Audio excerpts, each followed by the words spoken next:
Welcome to your YouTube channel. আজকে আমরা সিম্পলিফিকেশনের আরও একটা টপিক আলোচনা করব। টপিকটা কি?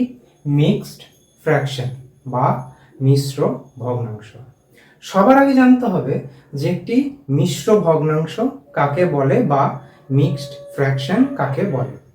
মিশ্র ভগ্নাংশ হচ্ছে যে ভগ্নাংশটা বা যে সংখ্যাটা বা যে ভগ্নাংশটা একটা হোল নাম্বার এবং একটা প্রপার ফ্র্যাকশন নিয়ে তৈরি হয়। এই যে এটা লিখলাম 2/2 এটাকে আমরা বলবো একটি মিক্সড ফ্র্যাকশন, যেখানে 2 is the whole number and 2/7 is the proper fraction. Okay, এইবার আসছি মিক্সড ফ্র্যাকশন ওরিয়েন্টেড কিছু প্রবলেম সলভিং ট্রিক। ধরা যাক একটি ফ্র্যাকশন দেওয়া আছে 2/3 প্লাস 4/3 প্লাস 5/7 এটা 5/7 ঠিক আছে, 3/10। এইবার আমরা ছোটবেলা থেকে শিখে এসেছি কি, যে মিক্সড ফ্র্যাকশনে সলভ করার পদ্ধতি 5-এর সঙ্গে 2-এর গুণ দিয়ে 3-এর যোগ। তাহলে এটাকে 5×2 = 10 আর 3 13/5 প্লাস 10×4 = 40 আর 3 43/10 আর 10×5 = 50 আর 7 57/10। তারপরের স্টেপে কি করতাম? এলসিএম করতাম এই তিনটে সংখ্যার। তাহলে এই তিনটে সংখ্যার এলসিএম কত? 10। তাহলে 5×2 = 10, 13×2 = 26 প্লাস 43 প্লাস 57। তাহলে 57 প্লাস 43 হয়ে যাচ্ছে 126/10 হলো। তাহলে এটাকে যদি আবার আমি মিক্সড ফ্র্যাকশনে কনভার্ট করি, তাহলে এটা হয়ে যাবে 12/6 বা 12/3 3×2 = 6, 2×5 = 10। তাহলে এইটা হয়ে গেল এই ফ্র্যাকশনের আনসার। এখন এই ধরনের যখন ছোট ছোট ফ্র্যাকশন দিয়ে অঙ্ক দেবে, তখন তো আমার নর্মাল এই মেথডে আমি সলভ করে ফেলবো। কিন্তু এখানে আমরা আরও একটা মেথড শিখব, যেটা যখন বড় ধরনের মিক্সড ফ্র্যাকশন দেবে সেটার ক্ষেত্রে আমার অ্যাপ্লাই করলে সুবিধাজনক হবে। কি সেটা দেখা যাক। এই অঙ্কটাকে যদি আমরা এই মেথডে করি, কি মেথড? এই যে 2/3 আমি প্রথমেই বললাম যে it is the mixed of a whole number and a proper fraction. তাহলে মিক্সড মানে কি? এর মাঝখানে একটা প্লাস আছে, যেটা আমরা কেউ দেখতে পাচ্ছি না। 5×2 = 10। আমি যদি এটাকে জাস্ট এইভাবে ভেঙে লিখি সেটারও ভ্যালু কিন্তু 13/5ই আসে। 5×2 = 10, এলসিএম করলে 5×2 = 10 আর 3 = 13। বোঝা গেল?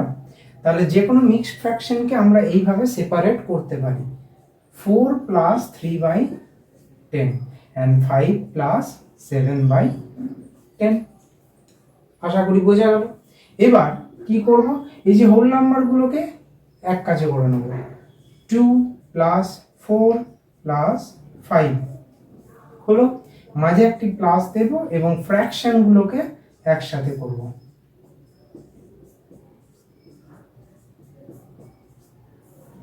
ক্লিয়ার?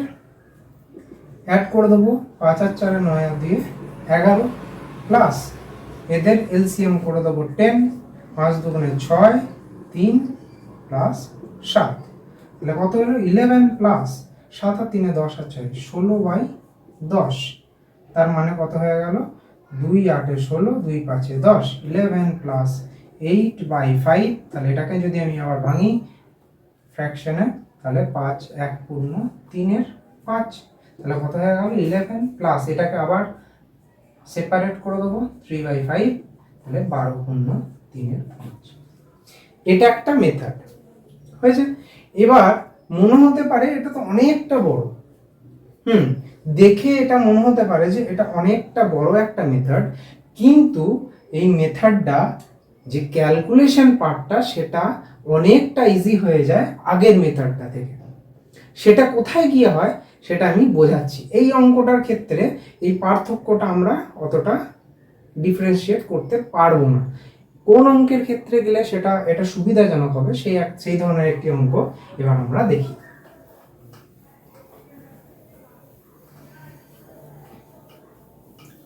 ধরা যাক একটি সিম্পলিফিকেশন দেওয়া আছে এই রকম 92 পূর্ণ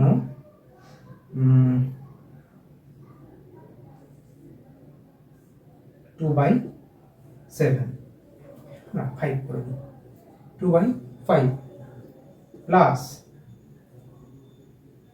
6 পূর্ণ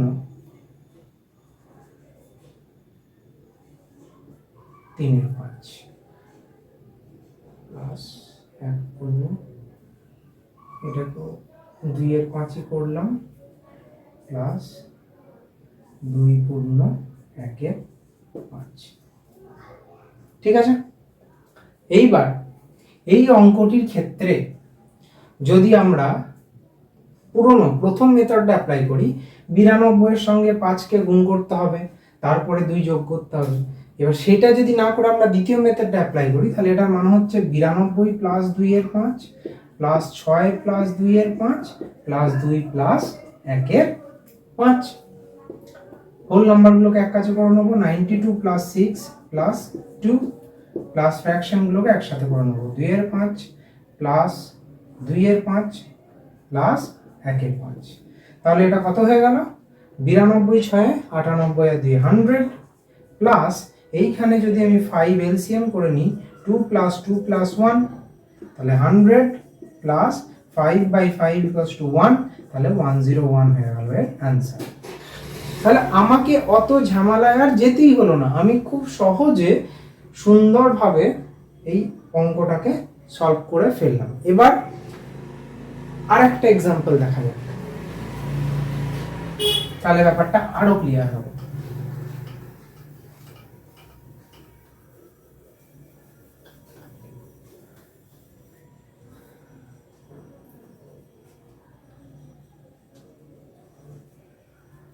$99 1/7 প্লাস 2/7 3/7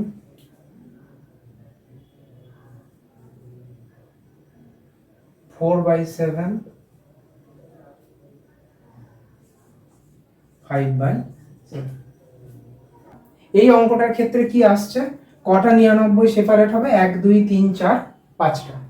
তাহলে 99 ইন্টু 5 করে দিলাম আলাদা করে, আর যোগ করলাম না, plus 1/7 plus 2/7 plus 3/7 plus 4/7 plus 5/7। তাহলে 99 ইন্টু 5 কত হয়? 500 মাইনাস 5 495 প্লাস এখানে 7 হয়ে গেল LCM, 1 plus 2 plus 3 plus 4 plus 5, তাহলে 495 প্লাস 5 আর 4 9 9 আর 10 13 15 15/7, তাহলে এটা হয়ে গেল 7 দুগুণে 14 2 পূর্ণ 1/7, তাহলে 497 1/7 বোঝা গেল। তাহলে এই মেথডটা যত সংখ্যাগুলো মিক্সড ফ্র্যাকশন যত বড় হবে তত এই মেথডটা অ্যাপ্লাই করা সুবিধা হবে, বা এই মেথডটার সুবিধা আমরা নিতে পারবো। আশা করি এই মেথডটা ক্লিয়ার হয়েছে। এবার আমরা একটা মিক্সড ফ্র্যাকশন দেখব উইথ এই মেথডটা দিয়ে, যদি মাঝখানে কোনো নেগেটিভ নাম্বার থাকে। ধরা যাক 11 পূর্ণ 2/7 প্লাস 2 পূর্ণ 1/14 মাইনাস 7 পূর্ণ 3/7। তাহলে এই মেথডটাকে আমরা এই অঙ্কটার ক্ষেত্রে কি করে অ্যাপ্লাই করব? কিছুই না, যথারীতি এটা মানে কি 11 প্লাস 2/7, এটার মানে কি 2 প্লাস 1/14, এটার মানে কি মাইনাস দিলাম 7 প্লাস 3/7, যেহেতু আমরা প্রথম শিখছি সেই জন্য এইভাবে আমি ভেঙে দেখে নিলাম জিনিসটা। তাহলে 11 plus 2/7 plus 2 plus 1/14 minus 7 minus 3/7। আশা করি বোঝা গেল। এবার কি করব, সেপারেট করে নেবো। 11 প্লাস 2 মাইনাস 7, এটা হয়ে গেল একদিকে, প্লাস 2/7 প্লাস 1/14 মাইনাস 3/7 করে নিলাম আরেকদিকে। তাহলে এটা কত হলো, 11 দিয়ে 13, 13 মাইনাস 7 মানে হয়ে গেল 6, প্লাস 14 যদি আমার এলসিএম হয়ে যায়, 7 দুগুণে 14, 4 প্লাস 1 মাইনাস 6, তাহলে কত এসে গেল 6 প্লাস 5 মাইনাস 6 মানে মাইনাস 1/14, তাহলে কত হয়ে গেল 6 মাইনাস 1/14। তাহলে এবার মজার বিষয়টা হচ্ছে এখানে আমরা কি করে নেব, এখানে জাস্ট আমরা 14 6 84, 84 মাইনাস 1/14 করে নেব, তাহলে 83/14, তাহলে 5 পূর্ণ 13 ক্লিয়ার। বা এটাকে আমরা এইভাবেও ডিফারেন্সিয়েট করতে পারি, জাস্ট আমরা 6 কে 5 প্লাস 1 মাইনাস 1/14 করে নেব, তাহলে 5 প্লাস 13/14, তাহলে 5 পূর্ণ 13 14। এই মেথডটাকেও আমরা অ্যাপ্লাই করতে পারবো এখানে এলসিএম আর না। বোঝা গেল? তাহলে এই মিক্সড ফ্র্যাকশন সম্পর্কিত যাবতীয় যা কনসেপ্ট আছে আমি এই ছোট্ট ভিডিওটির মধ্যে দেওয়ার চেষ্টা করলাম। আশা করি সবাই বুঝতে পারবে। দেখা হচ্ছে আবার পরের ভিডিও। Thank you.